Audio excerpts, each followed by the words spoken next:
सागर, महासागर, समुद्र, जलधर, ओशियन, ये इस ब्रह्मांड का सबसे कीमती नाम है, सबसे ज्यादा आवश्यक नाम है, सबसे गहरा है, कभी शांत तो कभी सुनामी सा है, यातायात का साधन भी और पृथ्वी पर जल का स्रोत भी। समुद्र जहां है वहां जीवन है। इसी धारणा को ध्यान में रखकर नासा, इसरो जैसी संस्थाएं इस अनंत ब्रह्मांड में महासागर की खोज कर रहे हैं, क्योंकि महासागर का होना ही जीवन की उम्मीद भी है और सबूत भी। क्या आपने कभी सोचा है कि अंतरिक्ष से हमारी पृथ्वी कैसी दिखाई देती है? पृथ्वी को अंतरिक्ष यदि देखा जाए तो ये सुंदर नीले रंग की गेंद जैसी दिखाई देती है, जो अपने अक्ष के चारों ओर घूमती नजर आती है, क्योंकि यहां मौजूद महासागर पृथ्वी की सतह का 70% हिस्सा कवर करते हैं और इसी वजह से ये नीले रंग की दिखाई देती है। और तो और दोस्तों, पृथ्वी पर जीवन भी इन्हीं की देन है। आपको ये जानकर हैरानी होगी कि हमारे सौरमंडल में केवल पृथ्वी एकमात्र ऐसा ग्रह है जो लिक्विड वाटर के लिए जाना जाता है। यह लिक्विड पानी का 97% भाग इन्हीं महासागरों में मौजूद है। ये विशाल महासागर कहां तक फैले हैं, इसका अंतिम छोर अभी तक हमें पता नहीं है। ये कितने गहरे हैं और इनकी गहराई में क्या रहस्य छिपे हैं, ये भी हमें जानने की आवश्यकता है। उससे भी हैरान करने वाली बात तो कि हम केवल इन महासागरों का अभी तक 5% ही जान पाए हैं। केवल इतना हिस्सा एक्सप्लोर कर पाए हैं और उसमें हमारे पास लिमिटेड जानकारी है। अब सोचिए इन महासागरों में और कितने रहस्य छिपे हैं। तो आज हम महासागरों की वो सब बातें जानेंगे जो आपके लिए जानना बेहद जरूरी है। जैसे महासागर यानी कि समुद्रों का निर्माण कैसे हुआ, या आखिर पृथ्वी पर क्यों है, यह हमारे लिए कितने महत्वपूर्ण है, संसार में कितने महासागर हैं और उनकी क्या खास बात है। इन सभी सवालों का जवाब जानने के लिए हम चलते हैं एक अनंत सफर पर, जो समुद्र की गहराई में जाता है और समुद्र की सतह पर भी रेंगता है। बहुत पुराने समय की बात है जब महासागर बनने शुरू हुए थे। उस समय पृथ्वी का पानी गैस की फॉर्म में मौजूद था। जब तक हमारी पृथ्वी की तापमान 212 डिग्री फ़ारेनहाइट से नीचे नहीं आ गया, तब तक पानी गैस ही बना रहा। लगभग 3.8 बिलियन साल पहले जब पृथ्वी ठंडी हुई तो वहां गैसीय पानी अब लिक्विड फॉर्म में बदलने लगा। इस पानी ने बारिश का रूप लिया और उस बारिश ने पृथ्वी की सतह को भर दिया। यह बारिश कोई 1 या 2 दिन की बारिश नहीं थी, ये लाखों साल तक लगातार बरसती रही और यही बेसिन आज के महासागरों का रूप ले चुके हैं। फिर कई सदियों तक लगातार बारिश होती रही और पानी पृथ्वी पर मौजूद बड़े बड़े गड्ढों में जमा होने लगा, जिससे सागर बनने लगे। ग्रेविटी फोर्स ने पानी को पृथ्वी से बाहर जाने से रोक लिया और इसी तरह हम आज महासागरों को देख सकते हैं। ये महासागर इतने विशाल है कि इनका पानी दूर तक फैला हुआ दिखाई देता है। जहां तक नजर जाए केवल पानी ही पानी। अब कुछ लोगों के मन में यह सवाल आ सकता है कि हमें पानी की कमी कहां है, जबकि हमारे पास इतना सारा पानी है। पृथ्वी पर 70% यदि पानी है तो फिर पानी की कमी कैसे हो सकती है?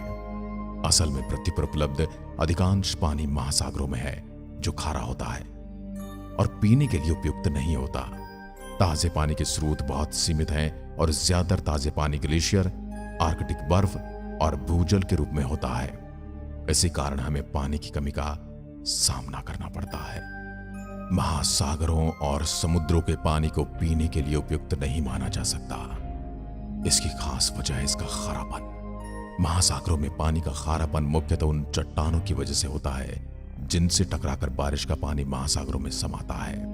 हालांकि बारिश का पानी थोड़ा एसिडिक होता है, लेकिन महासागरों के खारेपन का बड़ा कारण ये चट्टानें हैं और उसमें मरने वाले वो जीव जंतु हैं जो लगातार जीवन जीते हैं और इसी में मर जाते हैं।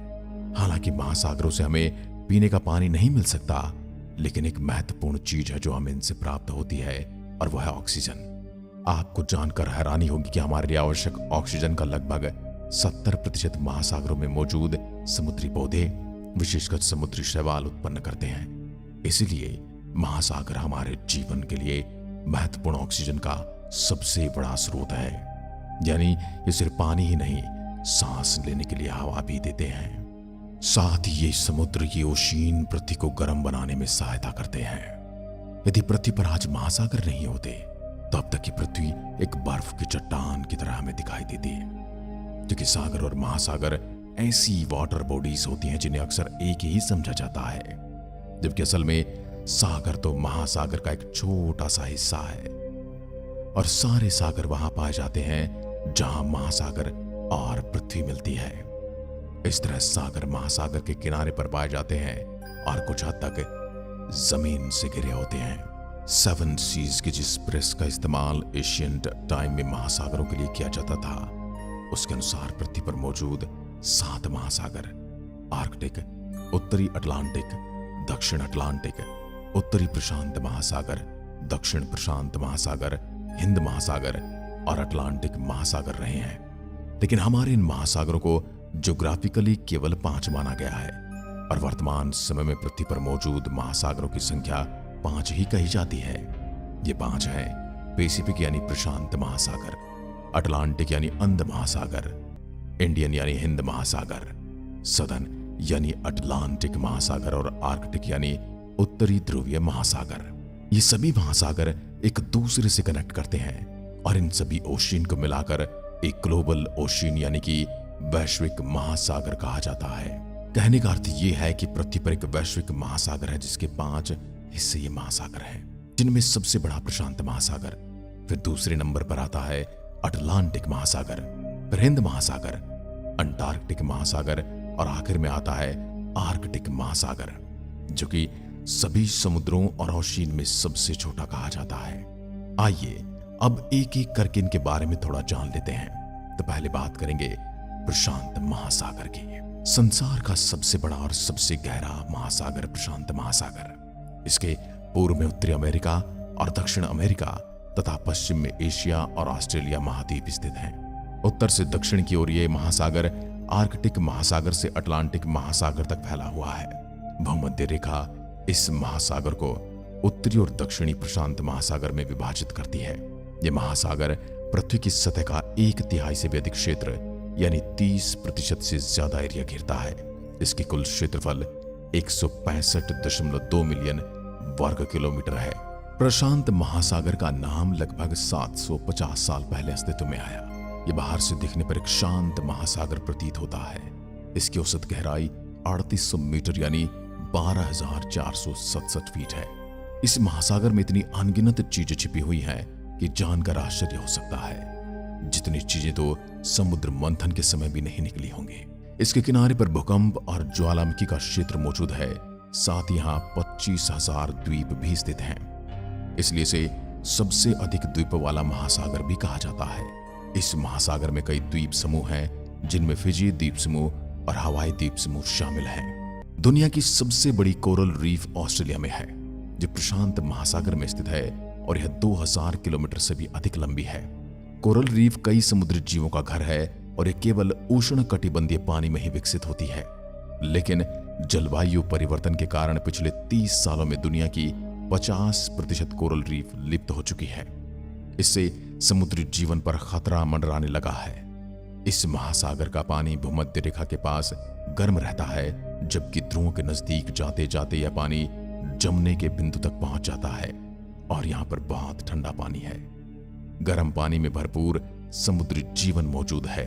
इस ओशियन में न जाने कितने समुद्री जीव रहते हैं जो जीरो लाइट, क्रशिंग प्रेशर और ऐसी कठिन परिस्थितियों में रहते हैं, जो समुद्र की गहराई में जहां प्रकाश की बूंद तक नहीं पहुंचती वहां अपना जीवन जीते हैं, जिसमें इंसान तो सरवाइव करने की सोच भी नहीं सकता। इंसान तो क्या, बड़ी से बड़ी पनडुब्बी भी यहां पर सरवाइव नहीं कर सकते। इन समुद्री जीवों में penguin, hammerhead shark, Pacific white sided dolphin, octopus, sea turtle, elephant seal, killer whale और डुगोंग शामिल हैं। इसके अलावा यहाँ बायोलुमिनिसेंट जीव जैसे कि एंगलर फिश, वैम्पायर स्क्विड और ग्लोफिश भी पाए जाते हैं। अब बात करते हैं अटलांटिक महासागर की। यह ओशियन दुनिया का दूसरा सबसे बड़ा ओशियन है और पृथ्वी की 25% सतह पर फैला हुआ है। यह ओशियन जुरासिक पीरियड के दौरान बना था और इसका नाम ग्रीक देवता एटलस के नाम पर पड़ा। इसे लोगों में डर पैदा करने वाला कहा जाता है, क्योंकि पहले यहाँ कई दुर्घटनाएं हुई थी, जिससे इसे अंध महासागर भी कहा जाने लगा। यह ओशियन 106.5 मिलियन वर्ग किलोमीटर क्षेत्र में फैला हुआ है। भूमध्य रेखा इसे उत्तर अटलांटिक और दक्षिण अटलांटिक महासागर में बांटती है। इसमें 5 प्रमुख महाद्वीप शामिल हैं: एशिया, यूरोप, अफ्रीका, उत्तरी अमेरिका और दक्षिण अमेरिका। इसके साथ ही 133 देश और क्षेत्रों की सीमाएं इस महासागर से लगती हैं। यह ओशियन वेस्ट में नॉर्थ और साउथ में अमेरिका के बीच में मौजूद है और ईस्ट में यूरोप और अफ्रीका के बीच में है। अटलांटिक ओशियन पहला ऐसा ओशियन है जिसे एयरप्लेन और शिप से क्रॉस किया जा चुका है। इसकी एवरेज डेप्थ 3,339 मीटर है और इसका ग्रेटेस्ट डेप्थ मिल्वॉकी द्वीप है और यह 8,605 मीटर की गहराई पर मौजूद है। इस ओशियन में एक अंडर वाटर माउंटेन रेंज भी मौजूद है जिसे मिड अटलांटिक रिज भी कहा जाता है। दुनिया की दूसरी सबसे बड़ी बैरियर रीफ मेजो अमेरिकन रीफ भी इसी महासागर में मौजूद है। अटलांटिक महासागर में भी काफी सारे आइलैंड मौजूद हैं, जिसमें कुछ फेमस नामों में बहामास, कैनरी आइलैंड, अजोरिस और ग्रीनलैंड। ग्रीनलैंड इस पूरी पृथ्वी का सबसे बड़ा आइलैंड है। इस महासागर का पानी भूमध्य रेखा के पास जाते जाते 28 डिग्री सेल्सियस तक गर्म हो जाता है, जबकि पोलर क्षेत्र में इसका तापमान -2 डिग्री सेल्सियस तक पहुंच जाता है। इस महासागर में डॉल्फिन से लेकर सी टर्टल तक बहुत सारे समुद्री जीव पाए जाते हैं, जैसे humpback whale, sea lion, starfish, catfish, Atlantic ghost crab, penguin, grey Atlantic seal, great white shark, manta ray, narwhal, blue whale, sea horse और कई शार्क की प्रजातियां। इस महासागर की चौड़ाई सबसे अधिक ब्राजील और सिएरा लियोन के बीच है, जो 2,848 किलोमीटर है। इसमें अमेजन, मिसिसिपी, कांगो और नाइल जैसी बड़ी नदियां बहती हैं, इसलिए इसे थर्स्टी ओशियन भी कहा जाता है। साउथ अफ्रीका के तट पर अटलांटिक महासागर में समुद्र की सतह में हीरे पाए जाते हैं, जिसे बरमुडा ट्रायंगल में कई हवाई जहाज और जहाज मिस्टीरियसली गायब हो गए, वो भी इसी ओशियन में जगह है। साल 1912 में टाइटैनिक जहाज भी इसी समुद्र में समाया था। दुनिया में सबसे समृद्ध ओशियन अटलांटिक ही माना जाता है। इस ओशियन में नेचुरल गैस और तेल के भंडार का अकूत भंडार मौजूद है।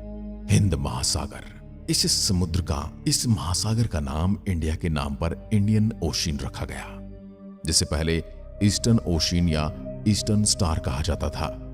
प्राचीन संस्कृत साहित्य में इस ओशियन को रत्नाकर कहा गया है, और ऐसा इसलिए कहा गया क्योंकि इस सागर में मौजूद हैं रेयर मिनरल्स मोसिनाइट, एल्मेनाइट और क्रोमाइट।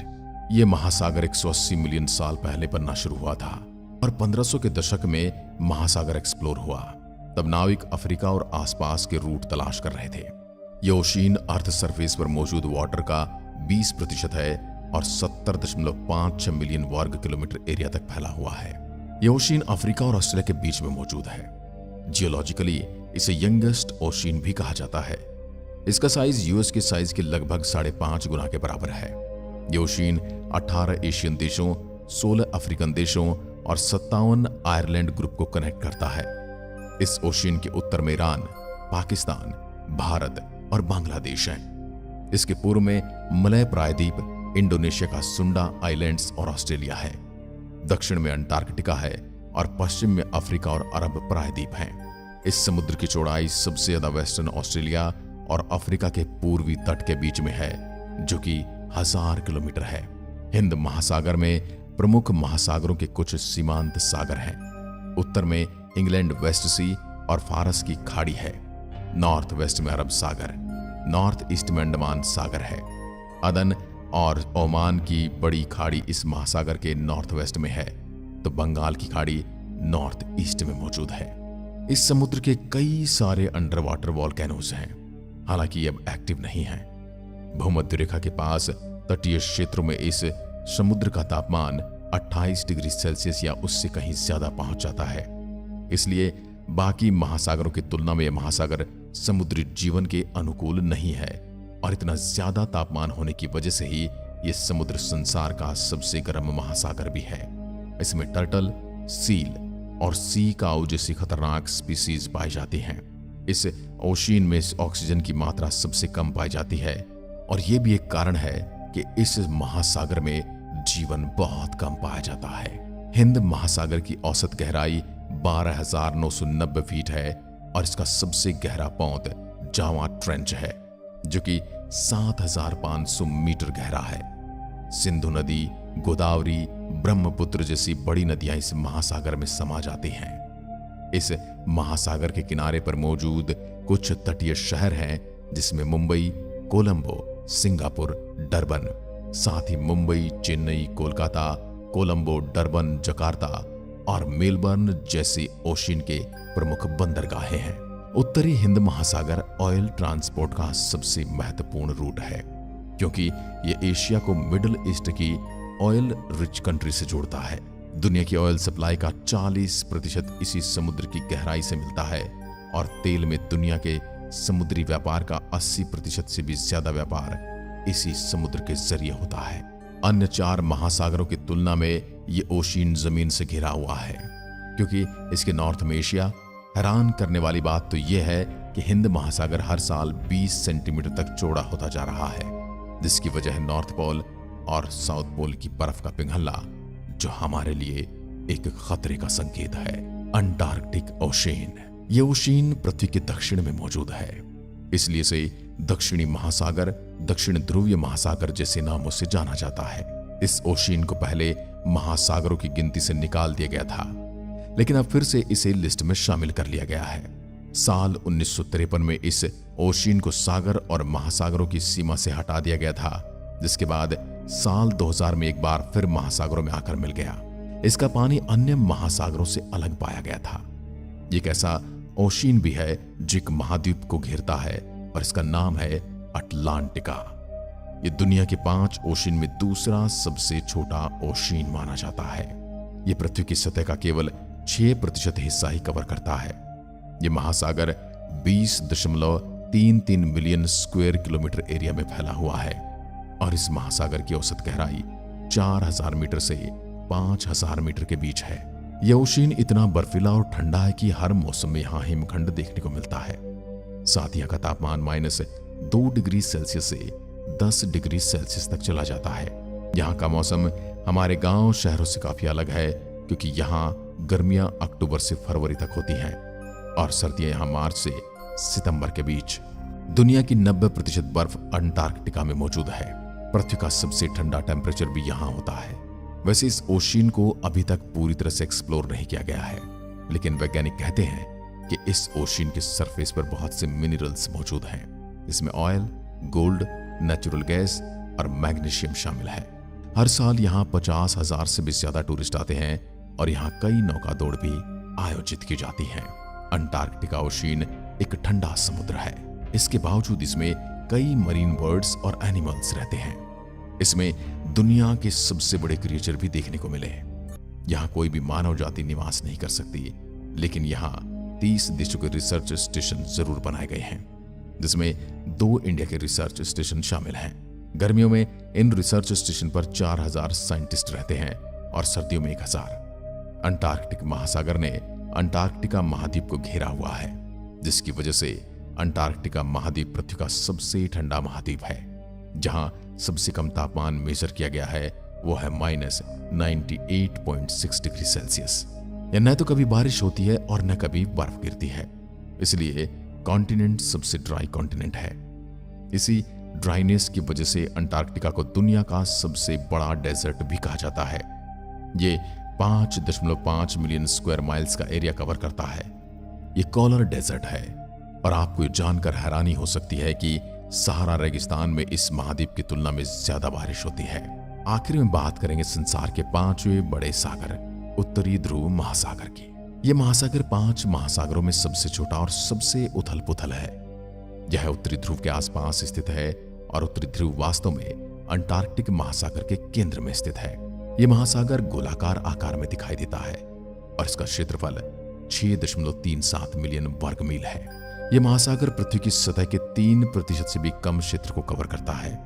इसका पानी बाकी 4 महासागरों की तुलना में कम खारा है। इस महासागर का निर्माण लगभग 40 मिलियन साल पहले हुआ था। 9वीं सदी से पहले बहुत ही कम लोगों ने इस क्षेत्र में कदम रखा था। इस महासागर की औसत गहराई 1038 मीटर है, जो इसे अंटार्कटिका महासागर से कम गहरा बनाती है। इसका सबसे गहरा बिंदु लिटके द्वीप है, जो 5450 मीटर की गहराई पर स्थित है। इस महासागर में गहरी खाइयां और कुछ रिज भी हैं, जिनमें सबसे बड़ा रिज लोमोनोसोव रिज है। कनाडा, संयुक्त राज्य अमेरिका, रूस, नॉर्वे, आइसलैंड और ग्रीनलैंड इस महासागर की सीमा पर स्थित हैं। अंटार्कटिक क्षेत्र की बर्फ में दुनिया के ताजा पानी का लगभग 10% है।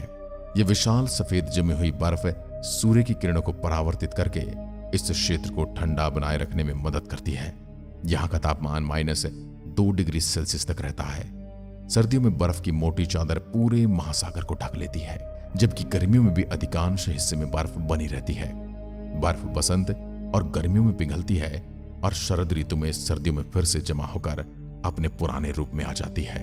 यहाँ सितंबर से मई तक सर्दियां रहती हैं। जब आर्कटिक महासागर की बर्फ पिघलती है तो यह पोषक तत्व और जीवों को पानी में छोड़ देती है, जो शैवाल के विकास को बढ़ावा देते हैं। इस महासागर में कई महत्वपूर्ण पोर्ट हैं, जैसे रूस में मुरमास्क, नॉर्वे में किर्कनस, ग्रीनलैंड में नू और कनाडा में चर्चिल। प्रशांत और अटलांटिक महासागरों के बीच जाने के लिए आइस ब्रेकर या न्यूक्लियर पावर्ड सबमरीन आर्कटिक महासागर के माध्यम से नॉर्थ वेस्ट पासेज का उपयोग कर सकती है। माना जाता है कि लगभग 25% अनडिस्कवर्ड पेट्रोलियम आर्कटिक महासागर में मौजूद है। यहाँ इनुइट, यूपिक, टेलिट और सामी जैसी जातियां भी निवास करती हैं। ये महासागर व्हेल, पोलर बियर और सील्स का घर है। यहाँ मछलियों की कई प्रजातियां पाई जाती हैं, जो दुनिया में कहीं और नहीं मिलती। यहाँ कई देशों के रिसर्च स्टेशन भी मौजूद हैं, जिनमें भारत का पहला परमानेंट रिसर्च स्टेशन हिमाद्री शामिल है। आर्कटिक महासागर को तेल और गैस के विकास, मछली पालन, खनन और शिपिंग ट्रैफिक की वजह से खतरे का सामना करना पड़ रहा है। इसके अलावा इस महासागर के लिए सबसे बड़ा खतरा जलवायु परिवर्तन है। हालांकि ये महासागर कई बर्फ की चादरों से ढका हुआ है, लेकिन ग्लोबल वार्मिंग और प्रदूषण के कारण बर्फ की चादर आकार में कम हो रही है। अगर यह प्रक्रिया इसी प्रकार जारी रही तो साल 2040 तक आर्कटिक महासागर में बहुत ही कम बर्फ रह जाएगी। बर्फ के बिना आर्कटिक में बर्फ पर निर्भर रहने वाले और शिकार करने वाले ध्रुवीय भालू जैसे जीवों के लिए खतरा पैदा हो सकता है, और साथ ही खतरा पैदा होगा समुद्र के किनारे रहने वाले शहरों और बसने वाले जातियों के लिए। आज की वीडियो में बस इतना ही। जय हिंद, जय भारत।